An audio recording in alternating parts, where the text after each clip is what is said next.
way back in the 70s.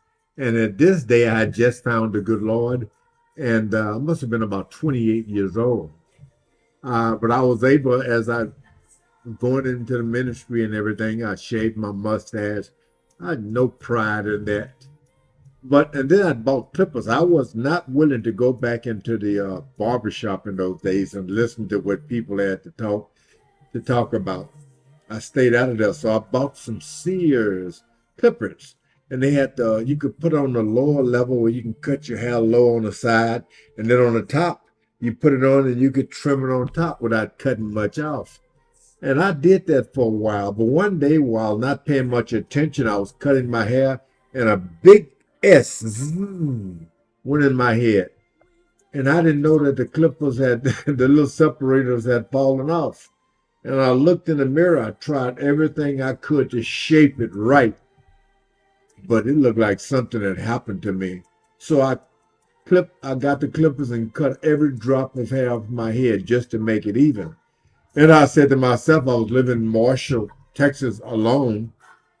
I had this little skull cap, the little beanie that you put on your head. I said, nobody will see it. I'll just wear it like this until it grows back. And at the same time, I was going daily to this ice cream store, again in Marshall, Texas. And at the same time, I was going daily to this ice cream store, again in Marshall, Texas. And that was this nice looking girl who would always give me a smile, a young lady at the ice cream shop when I'd buy ice cream. But one day I'd gotten there, and one of the girls who helped her just bust out laughing. Boy, she burst out laughing. I kind of laughed again. Then I looked at the other girl that I kind of had my eye on. She just started sniggling. I said, what is wrong with them? And I looked up. I had forgot to put my skull cap on. There I was sitting there with a bald head. I never went back to that ice cream shop. I never did. But after a couple of days, I had to have a long talk with myself. I said, here you are. You got your big shoulders, and you got about more than $800 in the bank.